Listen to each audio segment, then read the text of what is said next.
The officers heard a commotion of barking and screaming coming from a rundown trailer. Its windows were grimy, the curtains yellowed, and the metal paint chipped. Knocking on the door and shouting "police" yielded no response due to the cacophony. Unable to bear the noise, they forcefully broke down the metal door. Inside, a nauseating stench greeted them, leading them to the source of the disturbance. The emergency operators in Florida were accustomed to a variety of calls, from arguments to disorderly conduct, and even prank calls. Despite this, they were trained professionals who knew the right questions to ask in genuine emergencies. Where are you? Are you in danger? Are you hurt?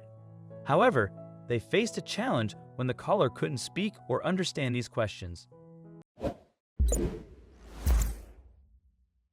Mary was full of energy when she started her shift on Tuesday morning because of the 2 cups of coffee she drank before sitting at her post. Now that she was wide awake, she put on her headset, turned her computer on, and drank her 3rd cup of coffee.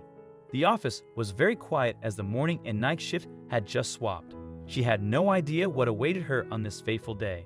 Mary often said the same line tons of times a day over the past 3 years. 911, what is your emergency? She waited. It was shortly after 8 a.m., and she wasn't in the mood for pranksters, who usually preyed on the night shift. Hello, 911. Hello. She pushed her headphones deeper into her ears and cranked up the volume. Then, she heard a heartbreaking voice. Mama?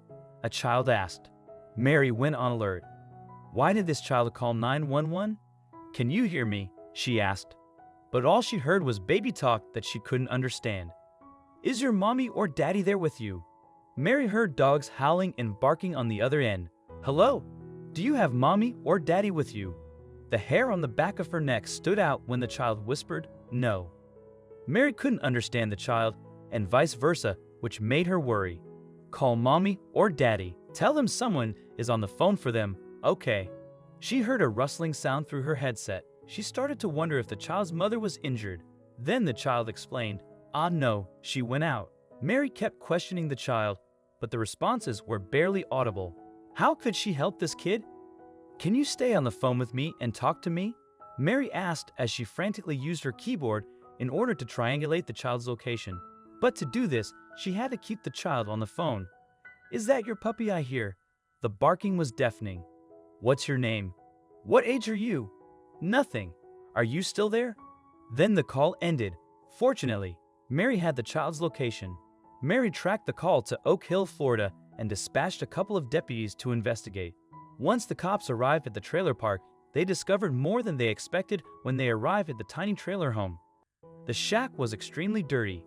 There were 2 dogs trapped in a cage, but a 3rd one was loose and it looked really aggressive.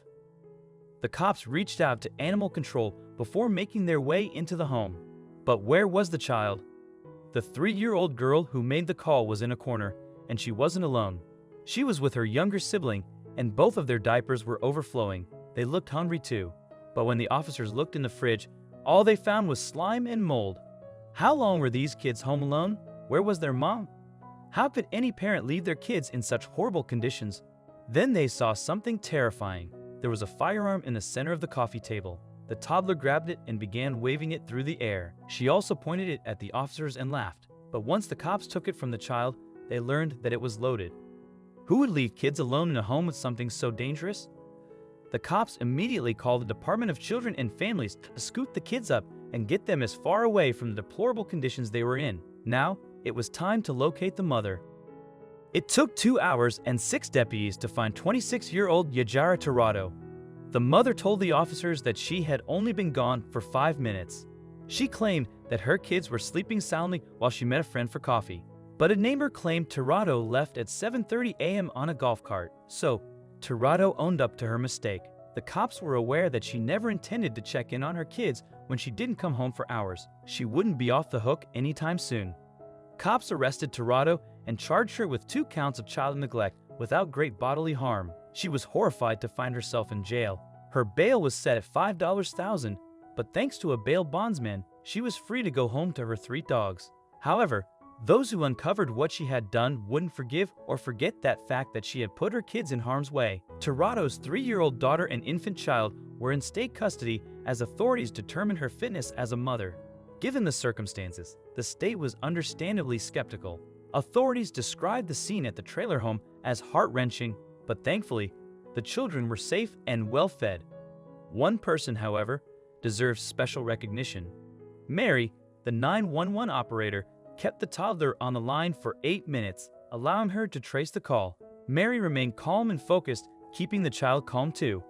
While Torado may have left her children, Mary did not abandon them.